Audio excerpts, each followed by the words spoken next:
Ahí sí quiero partir esta conversación que vamos a tener hoy día. Es un poco alarmista, pero no quiero que se asusten.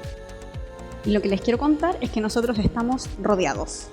Estamos rodeados por todos lados de microorganismos que son invisibles a nuestros ojos, solo los podemos ver con un microscopio. Por ejemplo, aquí es la estampa de una mano en un medio de cultivo. Podemos ver colonias, que así se llaman, como podemos visualizar las bacterias, unas ven que han crecido mucho, hongos. Vemos bacterias, hongos, los virus no los podemos ver en este tipo de medio. La mayoría de las bacterias que nos rodean están en la comida, en lo que tocamos, por eso siempre hay que estarse lavando las manos para evitar contraer infecciones. ¿Quiénes nos protegen de estas bacterias que nos rodean por todos lados? El sistema inmune. Y aquí podemos ver estos glóbulos blancos, es un esquema, los glóbulos blancos con unos escudos y unas espadas tratando de defendernos de todas las infecciones. Pero las bacterias a las que nos vemos expuestos todos los días no necesariamente son malas. Muchas de ellas son ambientales y no van a generar una enfermedad en el humano. Pero hay algunas que sí pueden generar enfermedad y que se denominan patógenos. Aquí podemos ver, por ejemplo, cómo un neutrófilo, que es una célula del sistema inmune, empieza a perseguir una bacteria, va tan concentrado en perseguir esa que se le pasó, esa que está al lado, pero sigue y la persigue, hasta que la alcanza y la degrada. Y de esa manera el sistema inmune nos defiende de todas estas amenazas que vemos a diario. Lamentablemente, las bacterias han evolucionado y han adquirido mecanismos que sobrepasan al sistema inmune. Y ahí es cuando nosotros nos enfermamos. Podemos escoger el tipo de microorganismos que queramos que nos va a desarrollar una enfermedad. Podemos tener una enfermedad ya sea por bacterias, virus, hongos e incluso parásitos. Esto lo saqué, ya que veo a harta gente joven en la audiencia, esto lo saqué de un juego que se llama Plaga.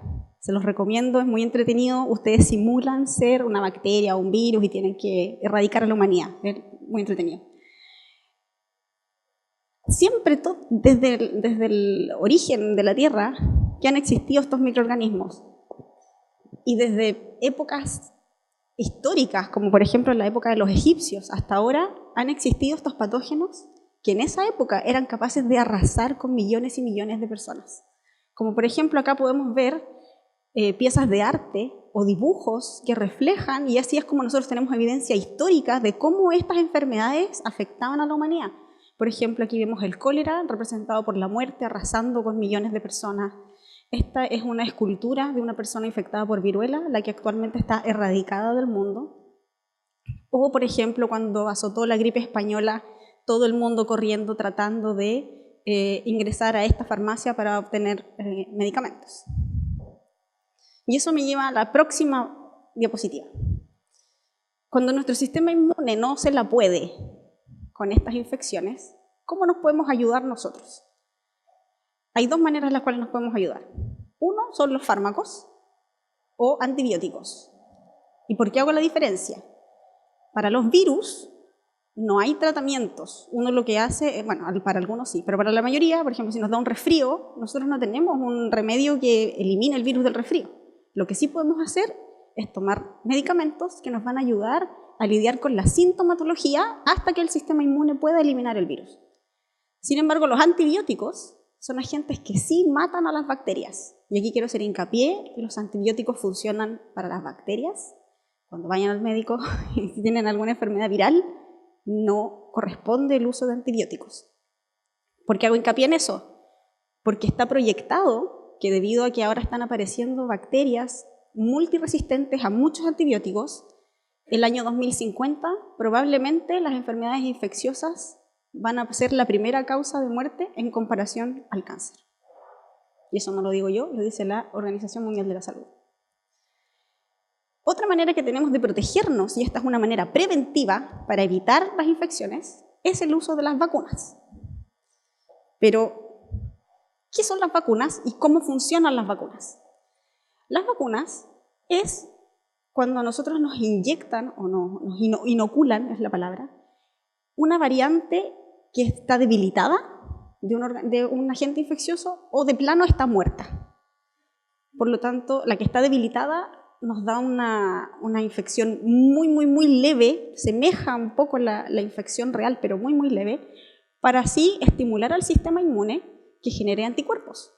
Y estos anticuerpos van a ser capaces de eliminar la infección y nosotros adquirimos esa inmunidad, a veces de por vida, a veces hay que hacer algunas reinoculaciones a lo largo del tiempo. Pero esa no es la única manera en la que nos protegen las vacunas. Las vacunas nos protegen como individuos, pero también nos protegen como comunidad. ¿Y cómo funciona eso? Aquí yo les muestro un diagrama. Por ejemplo, si comparamos una población en la que nadie está vacunado y tenemos una infección que se empieza a diseminar, que son estas líneas rojas, todos van a contraer la infección, porque nadie tiene protección contra ella. A medida que aumentamos el porcentaje de personas vacunadas, el agente infeccioso se va diluyendo y eso protege a los que por alguna razón médica, por ejemplo, no se pueden vacunar. Niños menores de 1 año, adultos mayores, que no es que no se quieran vacunar, no pueden vacunarse por su condición y nosotros como comunidad los protegemos. Por eso es importante que la mayoría de las personas en la población se vacunen. ¿Y por qué se llaman vacunas? Bueno, se llaman vacunas porque se originaron de las vacas, que viene del latín vaca. En el año 1796, un médico inglés llamado Edward Jenner se dio cuenta que las vacas tenían una enfermedad que era transmitida al humano y era muy similar a la viruela, pero la gente no moría de esa enfermedad. Era una variante mucho más suave. Y las ordeñadoras que estaban ordeñando las vacas tenían pústulas en sus manos que se parecían a las pústulas que tenían la gente que se enfermaba de viruela. Pero cuando habían brotes de viruela, las ordeñadoras no se enfermaban. Entonces a él dijo, bueno, probemos por qué estas personas son inmunes, no se afectan por la enfermedad por estar ordeñando las vacas. Agarró una agujita, le sacó el líquido de la pústula a una ordeñadora y agarró a su sobrino de 8 años y le inoculó el líquido que venía de la pústula de la ordeñadora. Esperó un tiempo y viene y le inyecta la viruela, digamos, la que estaba matando a la gente. Y el niño adquirió la inmunidad. Eso el día de hoy, y no se murió de viruela. El día de hoy es impensado, o sea, nadie va a agarrar a un niño de 8 años para probar un punto, pero eso demuestra la desesperación que tenía la gente. La gente que se infectaba por viruela tenía un 30% de mortalidad. Se estima que se murieron 300 millones de personas en el siglo XX. Con ese gran descubrimiento, que es la primera vacuna que se genera para la viruela, empezó el boom de las vacunas. Esa es la solución, hay que hacer vacunas para todo. Lamentablemente no hay vacunas para todo, pero sí hay para muchas enfermedades que el día de hoy son prevenibles y que incluso hemos logrado erradicar gracias a la vacunación, como es el caso de la viruela. Ninguno de nosotros, bueno, a lo mejor alguien mayor, adulto mayor, puede estar vacunado contra la viruela, pero yo no estoy vacunada contra la viruela, probablemente ustedes tampoco, porque ya no es parte del plan de vacunación, porque no estamos con un riesgo con ella, está erradicada. Sin embargo, a pesar de que las vacunas son tan buenas, se ha visto que cada vez la gente se vacuna menos. Nos protegen de las infecciones, pero la gente no se quiere vacunar. Entonces, lo que yo me imagino que esta gente piensa es, ¿y para qué me vacuno yo si total el resto me protege? Bueno, si todos pensáramos así, llegaríamos a niveles bajos de vacunación, donde la inmunidad de rebaño, que se llama, ya no sirve. Y les voy a contar un ejemplo que es el que está ahora, digamos, causando polémica y que han habido brotes de una enfermedad que podría ser fácilmente erradicada, como es el sarampión. Aquí les muestro la tasa de contagio de algunos virus conocidos. Entonces comparemos, por ejemplo, el virus de la inmunodeficiencia humana o el VIH. Una persona infectada por VIH en promedio contagia a otros 4 individuos. Promedio. El virus del sarampión se contagia mediante aerosol y por un individuo afectado o un individuo infectado por sarampión podemos llegar a tener 18 contagiados. ¿Por qué es peligroso el sarampión? Bueno, el sarampión es una enfermedad infecciosa por un virus, afecta principalmente a niños y puede llevar a complicaciones que llevan a la muerte, como por ejemplo neumonía, encefalitis, y para adultos que no están vacunados, si una embarazada, por ejemplo, llega a contraer sarampión, puede provocar parto prematuro, bajo peso en el bebé o incluso mortalidad materna. ¿Qué pasa en Chile? En Chile, nosotros fuimos declarados libres de sarampión en el año 92, más o menos. Sin embargo, en los últimos 7 meses, y esto es un documento que salió en la revista ¿Qué pasa? Hace una semana, en los últimos 7 meses hay más casos de sarampión que en los últimos 15 años. ¿Quiénes son los principales afectados? Los que no se pueden vacunar. Alguien contagiado infecta a los que no se pueden vacunar. Ellos no están optando por no vacunarse. No se pueden vacunar por alguien que contrajo la enfermedad que no estaba protegido. ¿Por qué pasa esto? ¿Por qué se está arriesgando la vida de niños que no se pueden vacunar por gente que sí podría haberlo prevenido?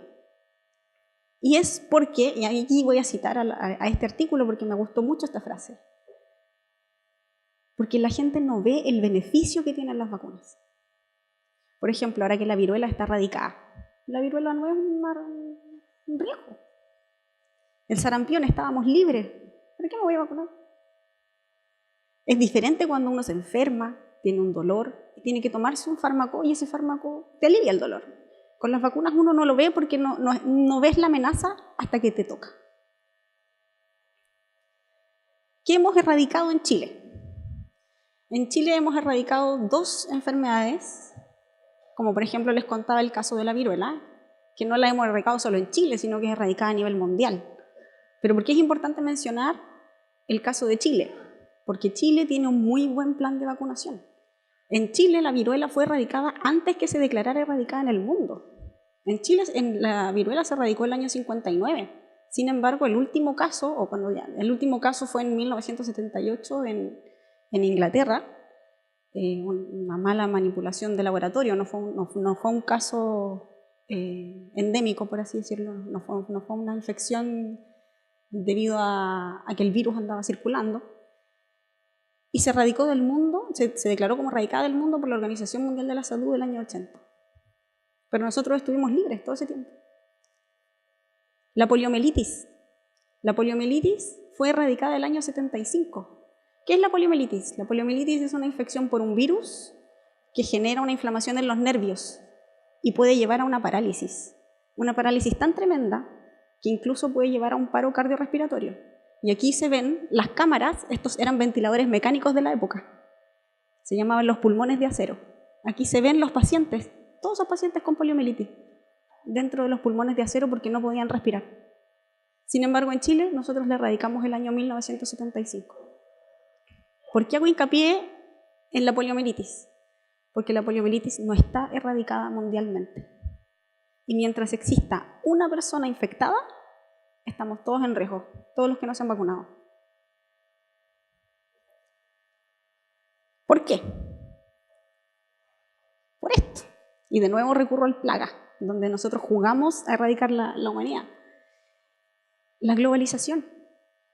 Nosotros estamos viajando constantemente, nos movemos de un lado para otro. Hay enfermedades en las cuales uno no tiene los síntomas, pero puede contagiar a otro. Por ejemplo, les voy a dar el ejemplo de Disneyland. Disneyland recibe 24 millones de visitantes al año. Y el año 2014, en diciembre, hubo un brote de sarampión. Analizaron el virus y vieron que ese virus había estado presente el año anterior en Filipinas y en 14 otros países. Todo gracias a la globalización. De esos infectados por sarampión, la mayoría o no estaba vacunado o no se sabía si se habían vacunado, no tenían registro. Y gran parte de los infectados eran niños que no se podían vacunar por la edad. Y un ejemplo que a mí me llamó mucho la atención es esto. Un turista canadiense fue a Disneyland, se contagió, volvió a Canadá y en Montreal infectó a 159 personas.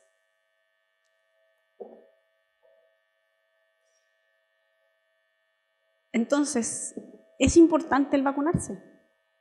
Es importante el estar protegido y evitar que cosas como estas sucedan. Sin embargo, siguen apareciendo titulares como estos. Y esto fue sacado de La Tercera a principios de agosto. Si las vacunas son buenas, ¿por qué sigue habiendo un debate y gente que no se quiere vacunar? Y mi reacción al ver esto fue esta. ¿Qué? ¿Pero por qué? Si las vacunas son buenas. Bueno, esto no es nuevo. ¿Se acuerdan lo que yo les contaba, la historia del médico, de Jenner, que inoculó a su sobrino y todo? Bueno, después se empezó a administrar esto que venía de las ordeñadoras, que ordeñaban las vacas, se empezó a hacer una vacuna en base al virus que afectaba a la vaca. Y la gente, el año 1800, o sea, estamos hablando que el pensamiento de hoy en día no es nuevo, viene del 1800. ¿Y qué pasa si me inyecto algo que viene de una vaca?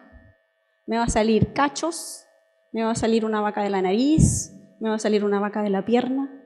Ese era el pensamiento, esa era la reticencia que tenía la gente contra la vacuna de la viruela. Cosas que uno al día de hoy dice, pero esto es impensado. Bueno, eran los miedos naturales de la época, algo nuevo. Y aquí me voy a detener en un mensaje bien triste.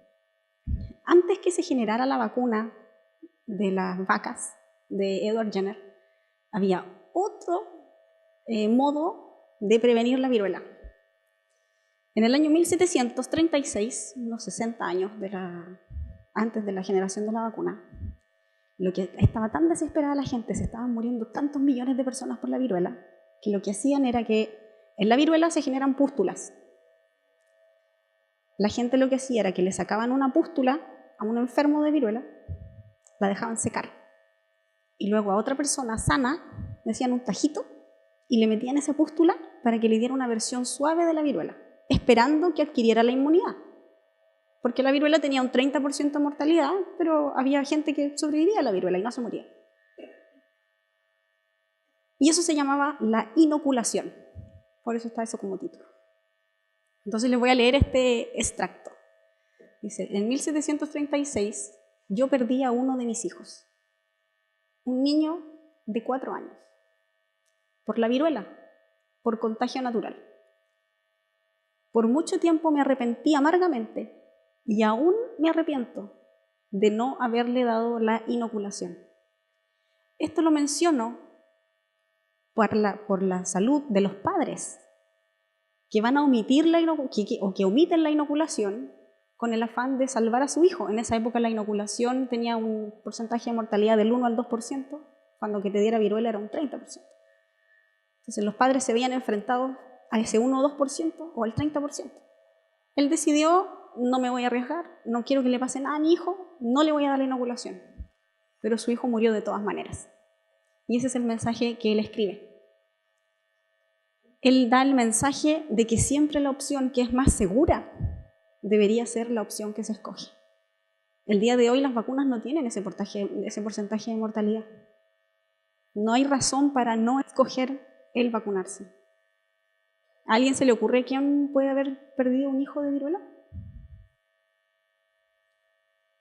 Esto está escrito en la autobiografía de Benjamin Franklin, uno de los padres fundadores de Estados Unidos.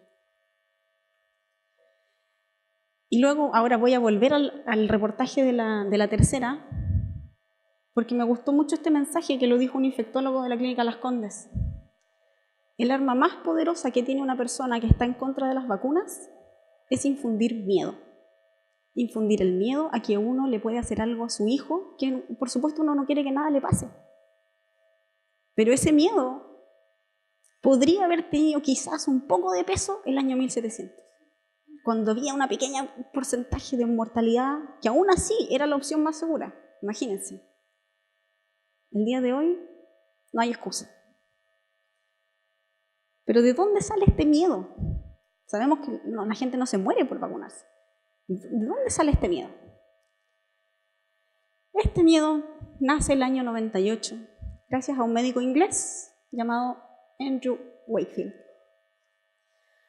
Andrew Wakefield publicó un paper. Un paper es una publicación científica donde nosotros, los científicos, Le contamos a la comunidad científica y a la comunidad, a la sociedad, nuestros hallazgos. Él publicó en la revista más importante en medicina, el Lancet, un impacto total. Él lo que encontró en ese trabajo, según él, era que la vacuna contra el sarampión, la rubiola y la papera causaba una inflamación gastrointestinal. Esta inflamación gastrointestinal él la denominó enterocolitis. Y esta inflamación él empezó a decir que podía llevar al desarrollo de autismo en niños vacunados. Entonces él denominó esto enterocolitis autística. Por lo tanto, él en el final de su artículo científico sugiere lo que tenemos que hacer es generar una nueva vacuna, porque esta tiene problemas. Esto se tomó como cierto, hubo todo un miedo, bajaron las tasas de vacunación, hasta que en el año 2003-2004, un periodista del Sunday Times, Brian Deer, se lee el trabajo de Wakefield y se entrevista con los papás de los niños que habían participado en el estudio de este científico. El estudio abarcaba 12 niños. El periodista va y se entrevista con el papá del niño número 2 y le dice, oye, tu hijo desarrolló síntomas por la vacuna. El artículo científico decía que los síntomas se desarrollaban a las 2 semanas post-vacunación. Y el papá del niño número 2 le dijo, mi hijo no tuvo síntomas hasta los 6 meses. Acá en el artículo dice 2 semanas, eso no es verdad. Chuta, qué raro. Voy a seguir investigando, dijo Brian Deer. Empezó a entrevistar a todos los papás, hasta que llegó al niño número 11. El paciente número 11 había presentado los síntomas de autismo meses antes o semanas antes de que lo hubieran vacunado. ¿Cómo es posible entonces que le echemos la culpa a la vacuna de los síntomas si el niño los tenía antes? Era un fraude. ¿Por qué? Porque el señor Wakefield estaba trabajando como asesor científico para una demanda colectiva en contra de Glaxo, que era la farmacéutica que desarrollaba estas vacunas. Y además, él había solicitado una patente para el desarrollo de una nueva vacuna que iba a reemplazar a la anterior. Qué conveniente, ¿no? Además de eso, él estaba trabajando en comercializar un tratamiento para esta dicha enterocolitis autística, que no existía. El año 2004 se destapa este fraude, se lleva al Consejo de Medicina del Reino Unido y el año 2010 el Consejo General de Medicina decide revocar la licencia de medicina de Andrew Wakefield y Andrew Wakefield viaja y se refugia en Estados Unidos, donde el día de hoy sigue fomentando un movimiento antivacuna. Este es el único trabajo científico que alguna vez ha hecho una conexión entre las vacunas y el autismo. Estamos 20 años después y hay cientos de artículos que no pueden reproducir lo que él dice. No hay ninguna evidencia científica que una las vacunas, y en especial la vacuna del sarampión, con el desarrollo del autismo. Y luego este trabajo fue retractado. O sea, además de que es el único artículo científico que dice esto, la comunidad científica se retractó, dijo, esto no es verdad. Si esto ya sabemos que no es verdad, 20 años después siguen habiendo publicaciones que dicen que no es verdad, que no existe el link, porque la gente insiste y no se quiere vacunar. Y aquí quiero entrar en otro tema que va a ser interesante que conversemos después, por el rol de los medios. Y aquí les voy a contar la historia de un joven que se llama Ethan Lindenberger. Ethan Lindenberger es un joven de 18 años que vive en Ohio, en Estados Unidos. Él, en enero, cuando cumplió 18 años, empezó a postear en foros, un foro muy famoso que se llama Reddit. ¿Cómo me puedo vacunar? A los 18 años no tenía ninguna vacuna. ¿Por qué no tenía ninguna vacuna? Porque su mamá creía que las vacunas le iban a hacer daño. La mamá creía que las vacunas generaban autismo, generaban daño cerebral y que no beneficiaban a la salud y la seguridad de la sociedad, a pesar de que la comunidad científica dice lo contrario. ¿Pero por qué la mamá de Ethan Lindenberger pensaba esto? Y el periodista de la BBC Mundo le pregunta a Ethan, ¿por qué tu mamá piensa esto? ¿Dónde se informa tu mamá? ¿De dónde saca esta información? ¿De dónde lo saca? De Facebook. Facebook no es un canal de información. Las redes sociales no son un canal de información oficial. ¿Y dónde se informa él? Que él sí se quería vacunar. Él se informa no en Facebook. Se informa en la CDC, en la Organización Mundial de la Salud, organismos que tienen la autoridad y el respaldo científico para decir lo que están diciendo. Los medios están protegidos, por así decirlo, de que uno puede encontrar un sinfín de cosas, uno puede encontrar lo que quiera. Y aquí me voy a salir de las vacunas y les voy a dar algunos ejemplos que van a resonar en más de alguno. Por ejemplo, ¿quién no se ha sentido mal y busca los síntomas en Google? ¿Y qué le dice Google? Que tiene cáncer, ¿cierto? ¿O no? No hay que hacer eso. Eso no es un canal de información. Cuando uno tiene un problema, y esta frase me gusta mucho, cuando uno tiene un problema con el auto, lo lleva al mecánico, ¿cierto? Bueno, no faltará el que vea tutoriales de YouTube y trate de arreglarlo, pero en general uno lo lleva al auto porque, bueno, es caro. Y la salud que nos puede costar la vida, ¿se la dejamos a Google? A mí no me parece. Si uno quiere encontrar, por ejemplo, si el Yeti existe, obvio que voy a encontrar que el Yeti existe. Hay pruebas, mira, ahí está la foto, ahí está. Existe el Yeti. O si quiero saber si con los celulares se puede cocinar un huevo, imagínense. Poner 2 celulares, un huevo al medio y con la radiación del celular se cocina el huevo. Eso no es verdad. Este es el guardián de la salud. Está ahí en kioscos afuera. Así que hay que tener ojo con lo que uno lee. Entonces, ¿en qué nos desencadenamos? Teorías conspirativas, como las que le gustan a este personaje. Bueno, y para terminar, para que podamos iniciar la discusión y la conversación, no sé si se acuerdan de este mensaje que salió y estuvo un poquito tiempo y lo bajaron, porque parecía antivacuna. Y venía del Ministerio de Salud. ¿Cómo va a ser antivacuna si es del Ministerio de Salud? Pero si lo analizamos, en el fondo había que leerlo con detalle para darse cuenta de la buena intención y el mensaje que había detrás de este cartel. ¿Crees que las vacunas provocan autismo? Hay un estudio científico que así lo dice. La ciencia no es infalible. A todos se nos pasó. A todos los científicos se les pasó ese trabajo que hacía el vínculo. Sin embargo, estudios posteriores lo desmintieron.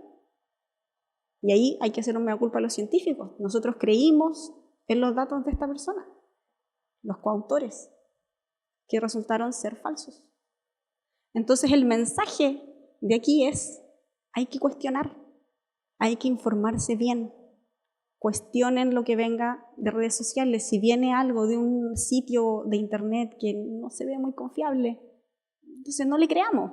Busquemos en la fuente que sí tiene la evidencia científica para respaldar lo que están diciendo.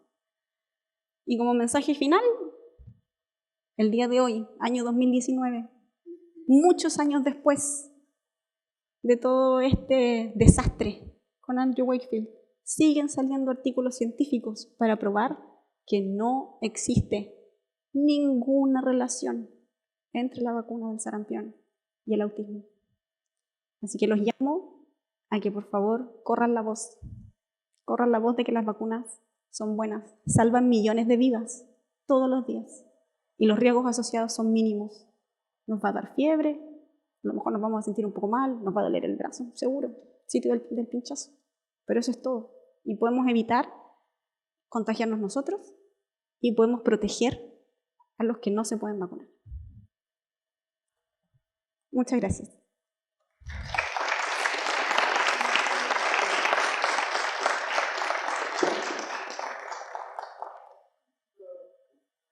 Tenemos unos minutos para una ronda de preguntas. Antibióticos como profilaxis, ¿unos de ellos?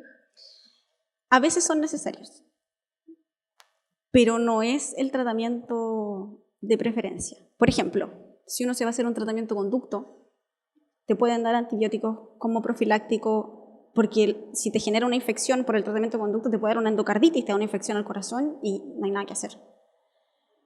Hay pacientes que tienen que estar por tratamientos antibióticos muy prolongados, pero el uso sostenido de antibióticos desencadena muchos problemas y desencadena la resistencia a antibióticos en bacterias. Por lo tanto, el uso profiláctico tiene que ser muy bien justificado. ¿Allá? Después.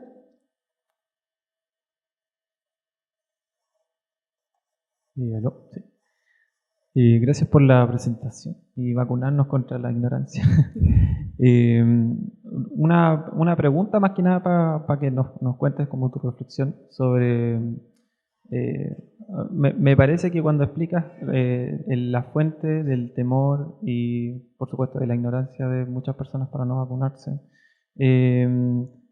siento que siempre se cae en esta, digamos, en bajar un poco, o no es denostar, sino que más que nada deslegitimar, ¿no? la argumentación que por lo general se da.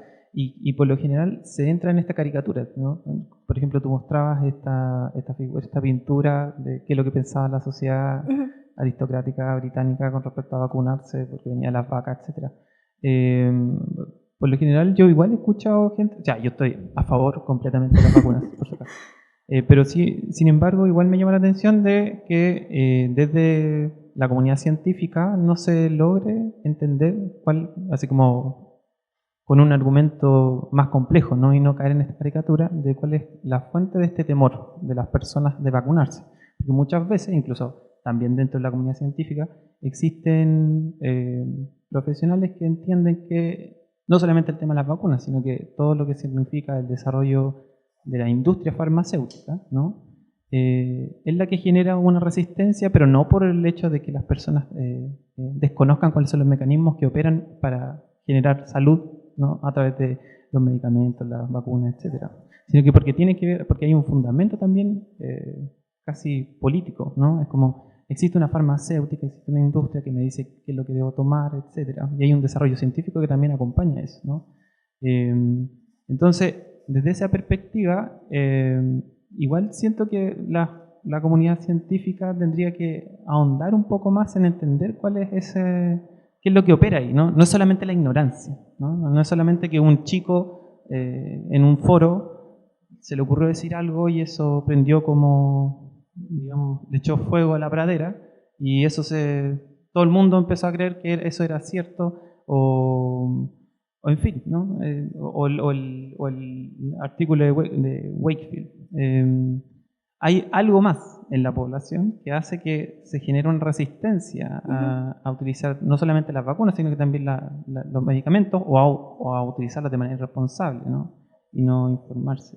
Entonces, ¿qué es lo que piensas por ahí? Porque además estaba pensando en qué es lo que sabes, qué es lo que nos puedes contar con respecto a los enfoques, por ejemplo, de inmunoterapia o estos que se basan más que nada en fortalecer el sistema inmune y que en el fondo esta imagen del neutrófilo persiguiendo, ¿cierto?, la bacteria se multiplique por 100 y por lo tanto no depender de un elemento externo como... yo no creo tanto en la vacuna, yo creo que la vacuna efectivamente tiene que acompañar esto, pero el tema de la medicación, ¿no? Como ser mucho más autónomos en la salud, eso. Ya, voy a tratar, porque eran hartos puntos, voy a tratar de ir así como uno por uno, que no se me olviden. Si se me olvida algo me dices. Sí, yo creo que la verdad es que hacen falta más instancias como esta, de parte de la comunidad científica, hacia la sociedad. Hace falta más divulgación, explicar por qué son seguras, porque yo entiendo que un padre quiere lo mejor para su hijo, y no quiere que le dé fiebre, no quiere que nada le duela, ve que lo pinchan, el niño llora. ¿Por qué tú vas a querer que tu hijo sufra eso si a lo mejor el resto se vacuna y a ti no te afecta nada? Pero también eso es claro, a ti no te afecta, pero eso es perder el foco de todo lo que viene por el lado de la inmunidad de rebaño. Nosotros vivimos en sociedad. Y en el fondo es lo mismo que cuando uno maneja. ¿Por qué uno no puede tomar cuando maneja? No choca, y puedes matar a otra persona, ¿cierto? Acá es lo mismo. Si tú no te vacunas, el que tú no te vacunes puede desencadenar en que otro muera. Un niño menor de 5 años que todavía no ha podido tener la vacuna. Entonces, tiene que ver también con una responsabilidad social y a lo mejor ahí ha faltado que nosotros comuniquemos más y que se armen instancias de discusión para nosotros también ser un poco más empáticos. Y si la gente tiene miedo, hay un temor, explicarle por qué su temor en el fondo no es que, no quiero decir la palabra, no quiero decir una palabra políticamente incorrecta, pero esos temores pueden ser, nosotros podemos explicarle por qué esos temores son, cuando uno tiene una balanza, el vacunarse, el beneficio es mucho mayor que los temores que uno pueda tener. Con el tema de las farmacéuticas. Si yo el día de mañana descubro en el laboratorio que tengo acá en el SEX una super cura contra algo, yo trabajo en el cólera, una super cura contra el cólera, yo no tengo cómo desarrollarla y poder llevarla a las comunidades donde tienen cólera. Son millones y millones de personas, yo tengo un laboratorio de este porte. Por lo tanto, necesitamos de empresas que se dediquen a eso. Ahora, ahí uno puede entrar en todo un debate político de si le gusta cómo opera la farmacéutica y cómo no, y ahí no me voy a meter. Pero, por ejemplo, ¿por qué no nos importa cuánto nos cobra Apple por un iPhone o cuánto nos cobra Huawei por un teléfono?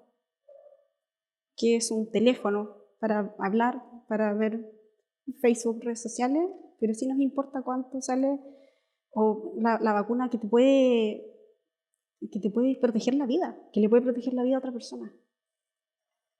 Y el último punto, no me acuerdo cuál era. Era lo de las farmacéuticas, lo del... No, era sobre estos enfoques que yo recuerdo como desde el año pasado que se empezaron a mencionar yo no soy experto en el área, pero sí he leído con respecto al tema de la aparición de estos nuevos enfoques en tratamientos terapéuticos, por ejemplo, la inmunoterapia. Claro. Sí, las inmunoterapias. El problema, sí, nosotros podemos tratar de fortalecer nuestro sistema inmune. ¿Cuál es el problema? La evolución. Los patógenos sobrepasan al sistema inmune porque tienen mecanismos para evadir el sistema inmune. Entonces no va a importar si tienes... Les voy a dar un ejemplo. Hay una bacteria que se llama Shigella. Shigella hacen falta 10 bacterias para que te enfermes. Entonces, si tú te comes algo contaminado que tiene millones de Shigелlas, y tienes una persona que tiene una célula inmune y una persona que tiene 100 células inmunes, con que te queden 10, te enfermas igual. Y si hubiera una vacuna para Shigella y puedes prevenir eso, yo siempre creo que la opción más segura es prevenir. Sí. Bueno, en el caso, por ejemplo, de que una bacteria desarrolle la resistencia a cualquier tipo de antibióticos que se encuentre, en ese caso, ¿el cuerpo es capaz de defenderse con su propio sistema inmune o es una sentencia de muerte para el paciente? Es que son cosas aparte. Por ejemplo, la bacteria va a tener en su ADN estos genes de resistencia. Tu sistema inmune va a tratar de combatirla. Si la bacteria sobrepasa los mecanismos del sistema inmune y te enfermas, los médicos te van a dar antibióticos. Si es resistente a todos los antibióticos que te den, el sistema inmune no va a ser capaz, porque ya fue sobrepasado. Por algo están llegando a darte algún medicamento. Y ahí vienen otro tipo de terapias alternativas. Hay que recurrir, por ejemplo, ahora está muy en boga usar fagos, usar virus que infectan a bacterias y las matan, pero son tratamientos todos muy experimentales. No hay nada todavía comercializable, pero la resistencia a antibióticos es un problema que se va a hacer cada vez más grande. No sé si eso contesta a tu pregunta. Muchas gracias por la presentación. Mi nombre es Luis Mariño. Soy de otra área, pero tengo una consulta. Sí. Nosotros como adultos, obviamente responsables con nuestra sociedad, ¿hay alguna vacuna que falte por colocarnos aún hoy en día? ¿Alguna vacuna que falte? Así es. Bueno, lo que pasa es que el desarrollo de vacunas, por ejemplo, en mi caso, por mi edad, yo ya no puedo vacunarme contra el papiloma humano. Pero la vacuna contra el papiloma humano fue desarrollada mucho después de que yo pudiera ponérmela. O sea, digamos, un par de años atrás. Y por rango etario, no puedo. Entonces, claro, por ejemplo, a mí me falta esa vacuna, pero no es que me falte porque no me la quise poner. Es que me falta porque el desarrollo va va más rápido, digamos, o sea, va desfasado, en mi caso, mi vida con el desarrollo de esa vacuna. Como adultos, bueno, la que nos falta a todos es la de la viruela. Pero la viruela está erradicada y está contenida en 2 laboratorios en el mundo solo para investigación científica. ¿Y por qué se sigue investigando contra la viruela? En el caso que fuera usada como arma de bioterrorismo, tenemos que tener herramientas para poder combatirla. Pudiéramos tener vacuna contra todo, sería ideal. Pudiéramos tener una vacuna contra el VIH, sería maravilloso, pero todavía no llega. Esa nos podría faltar a todos como adultos, pero todavía no llega. Mi pregunta va en que, ¿cómo tú respondes a la sociedad que no está en el área de ciencia cuando te dice, no, sabes que no le quiero colocar la vacuna de papiloma, por ejemplo, a tu hija que está en básica, porque, claro, genera autismo, que es la respuesta que todos te dan, o porque tiene mercurio? Y de ahí viene, claro, yo como soy científica, entro igual en el debate a explicar. Me dice, pero ¿por qué los científicos siempre quieren ocultar las cosas que tiene una vacuna? Por ejemplo, no sabes la concentración de las cosas. Y claro, llega un debate que es tanto que a veces me he sentido con la presión de que no puedo cambiar la visión de la gente que es antivacuna, porque yo creo que la población está incrementando mucho en Chile.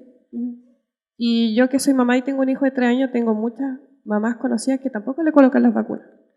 Y llega a tal punto en que el Ministerio de Salud te llama y aún así los papás no son capaces de colocarle la vacuna a sus hijos. Entonces, claro, la pregunta es cómo, no sé si un tema como de difusión y de uno ser tan certero en convencer a las personas para esas cosas. Entonces, mi pregunta es cómo abocar eso a una conversación que a veces te sientes como amarrada de mano y poder convencer a una persona que es tan antivacuna y que obviamente se informa solo por redes sociales o cosas así. Claro. Sí, bueno, una cosa que yo no mencioné, para evitar también entrar en ese terreno, era que lo que se piensa que podría tener el vínculo con el autismo es el uso del timerosal, que es un compuesto de mercurio que lo que hace es evitar que la vacuna se contamine. ¿Por qué nace esto? Porque hay algunas vacunas que se tienen que dar en multidosis, en varias dosis de la vacuna, no es un puro pinchazo. Y hubo un episodio en el que no se usaban estos componentes y hubo una infección por neumococo que estaba contaminando y eso le generó un problema al niño que estaba siendo vacunado. Entonces dijeron, tenemos que tener un preservante, porque no se nos pueden echar a perder las vacunas, añadámosle timerosal, que es un compuesto de mercurio antibacteriano.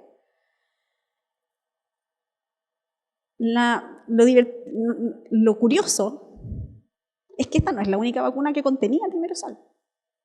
Sin embargo, es la única que se menciona que podía tener el link con el autismo. Sospechoso. Pero bueno.